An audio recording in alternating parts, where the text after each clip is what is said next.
John Woo, the master of cinematic mayhem.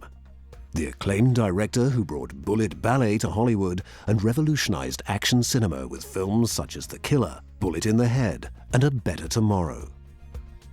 Well known in the West for his Hollywood blockbusters such as Face Off, and for virtually inventing the heroic bloodshed genre in Asian cinema, his early theatrical works are less well known, but laid the groundwork for some of the most explosive examples of kinetic chaos ever to grace the silver screen.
Usually, my kind of action is pretty emotional as well, and also sometimes even have some kind of a message.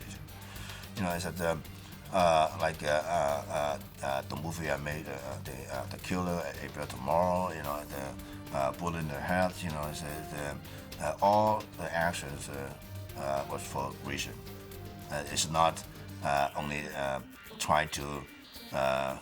I've never tried to please the audience. You know, just try to make a good action sequence. Also the within the drama. You know.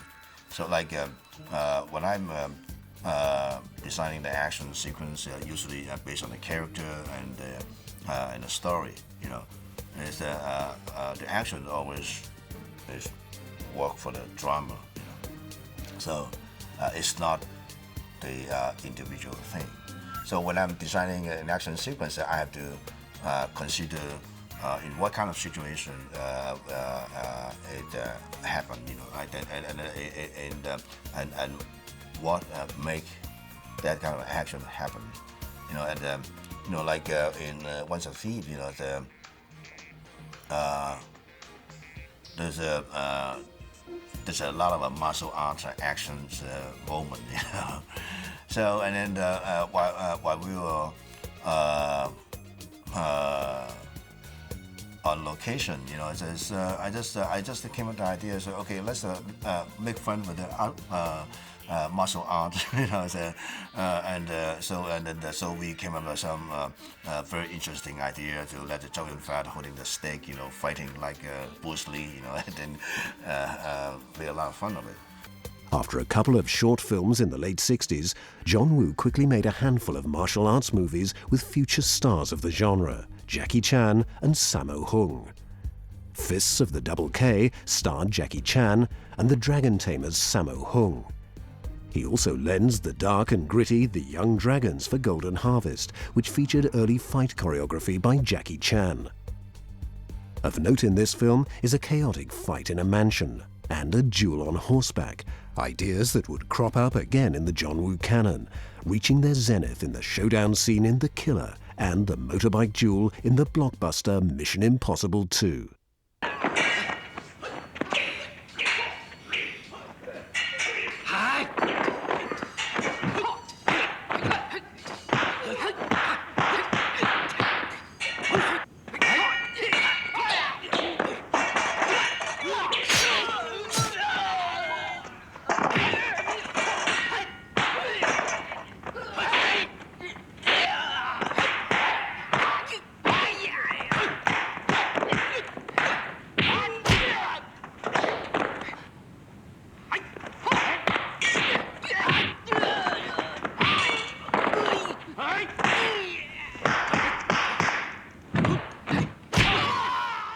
Chan would also feature in John Woo's next film, Hand of Death, in 1976.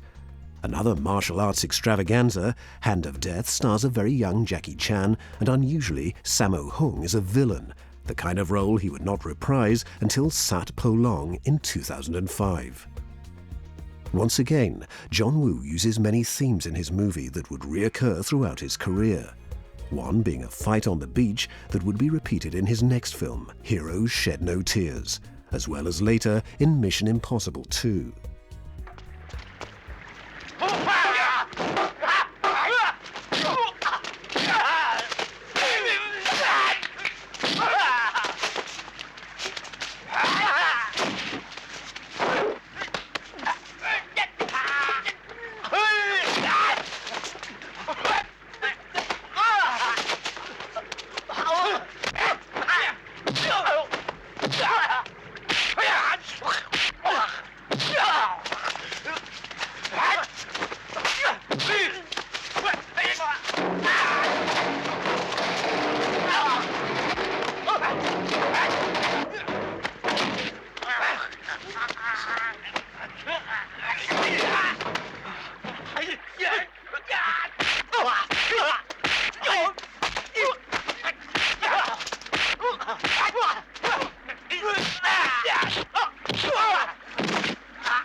I also have so much influence by Sam Peckinpah and Martin Scorsese.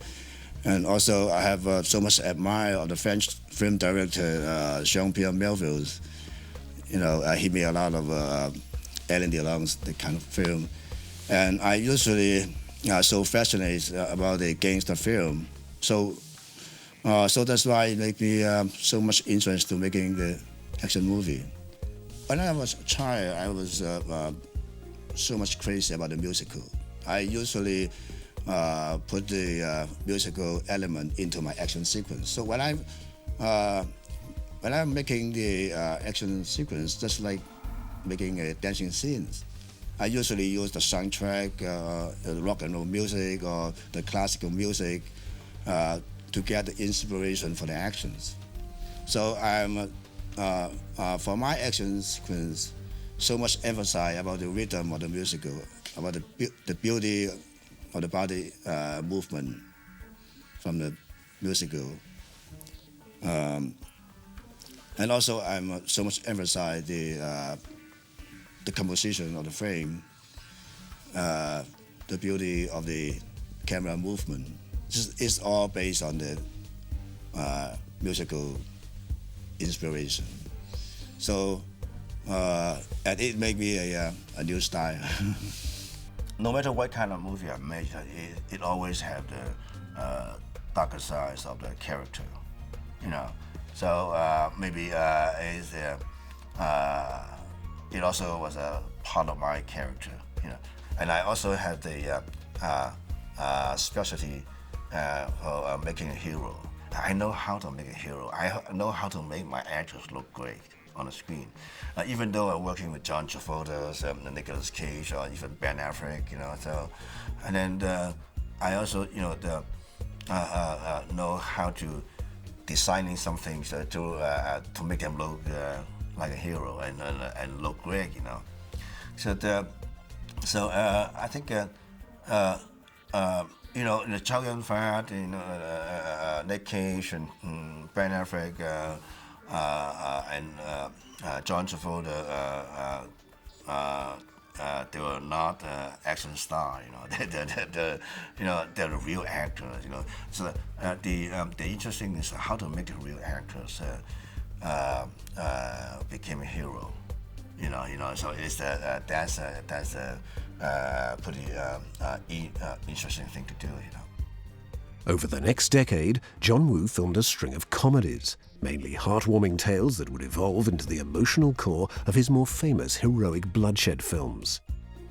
In 1978, he dipped once again into the action pool with the swordplay epic Last Hurrah for Chivalry, where the fantastic balletic swordplay seems to be a dry run for his later work.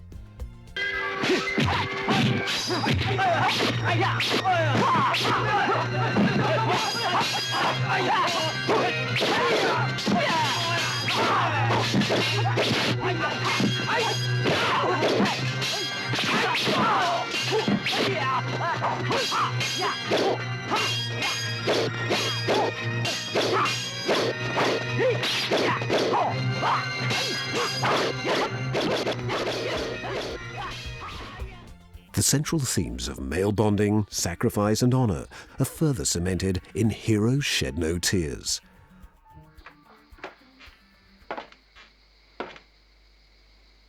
Reese!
I always feel, why do people have so many hate, so many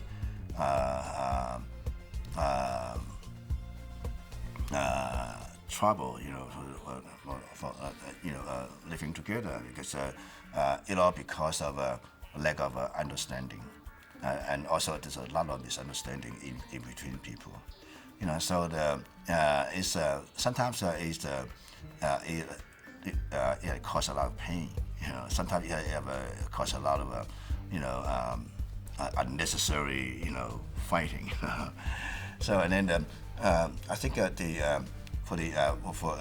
getting the people to more liking each other, is trying to find a way to understand each other more. The other thing was, just trying to give the audience a little message. It's, we all should, try to find a way to understand each other and be happy. That's, The movie was filmed in 1984 and 85 and then shelved. After his amazing box office success with A Better Tomorrow in 1986, Heroes was finally released. The movie's drug-fueled sex scene was imposed on Woo to give it more production value, and the movie was harshly recut by the studio.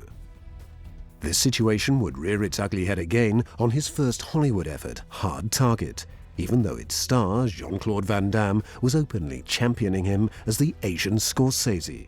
I believe in my instincts, so no matter what I had decided, no matter what I should, I believe it.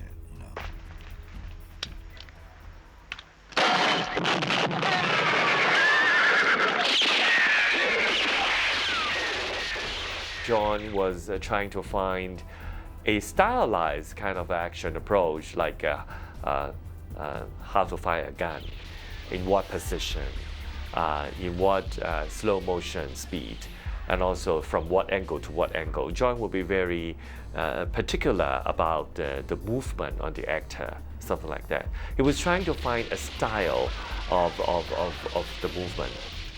John Woo's explosive epic, A Better Tomorrow, went on to launch his career into the stratosphere and take him to Hollywood, along with the movie's ever-cool star, Chow Yun-fat. Actually, we know each other for a long time, but we don't have the chance to make a movie together. Better Tomorrow Part 1 is a coincidence. Actually, my part is my role. He's supposed to look for another actor. But by the time I talked to John, I think I'm the real person. I'm like the character. Would you mind giving me a chance? Then we started to shoot the film. Chow Yun-fat is not only a fine actor, you know, and he also is a real person. He's so real, and he's a man with you know, great honor, you know. So and then he also had a great passion about life, about people, you know, and he do care about the others, and he do care about the world. So he usually like to, you know, to give his you know, his heart and his true experience and his true feeling into the character and you know, the movies. And also feel, you know, his performance is so international, you know, like some people in the West, you know, they when I just find out why the people love The Killer, you know, so much, you know, they and then I've been told they were so appreciate Chow Yun-fat's performance. I mean, it means they didn't need to understand the language, and they didn't need to understand the culture, you know. But they could strongly involve with Chow Yun-fat's performance. They also could strongly related to Chow Yun-fat, you know.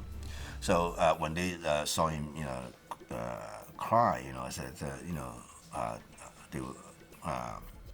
they all feel sad, you know, when they saw him, you know, laugh, you know, they also will laugh at him, you know. So and then it means they find, you know, Chow Yun-fat's performance so international. He really could touch every kind of people's heart, you know. But John tried to break through, use Chow, use me to put it in his film, use my acting to cooperate with the action scene to present his main theme of the story. He needs a person who really know how to act, you know, that can present the message to the audience. Otherwise, totally 90 minutes to just only fighting each other is no meaning. And we start to mark this image for a few months. We discussed the script, we discussed the dialogue, the look, the way he walked, every scene, every shot, we discussed. Well, actually, I put a lot of my idea and John, his idea in the role. Can you remember a scene I talked with my brother, Hou Guo, in the bar? The whole scene, the whole frequency is the real true story. But I just want to tell John, I have such kind of experience, would you mind put my story in the scene? just only one scene. I use my verbal dialogue to talk my experience. Can you change a little bit about the situation, about the character? Then I can fit in the whole experience in the scene. They say, yes, I can do that. That scene is really fantastic. I love it because it's my experience. John, he gave me a chance to put a lot of efforts in the role. I appreciate it. For Hollywood, even England, I don't think the director would let the actor to go in too much in the script, right? Even they cannot say anything. But John Woo is totally different. He can give actor and actress a lot of opportunity to pick up the role and put a lot of efforts, experience, everything in the role. It's fantastic. I really love it. We also have find a lot of things in common. You know, the Chow and I, we have a similar childhood. You know, life experience. We also had. We also were start from the bottom. We have been struggled very hard to survive, to success. You know, and then we have been suffering so many painful experience. Yeah, we have been looked down by so many people. You know, but we also like to show our guts, our dignity. You know, on the screen. You know, so we will never surrender. We have never give up. You know, anything. You know, we just tried very hard to prove ourselves. You know, and then we put that kind of experience into our movies. A master craftsman of hyperkinetic action and a massive influence on Quentin Tarantino and action cinema in general, he virtually invented the slow-mo two-handed gunfight. John Woo continues to be a major force in cinema today, and his past work continues to astound and amaze with its unparalleled mix of heroic action and emotion. What the future holds for Woo is impossible to predict, but he is without doubt going to be remembered as one of the world's finest action directors.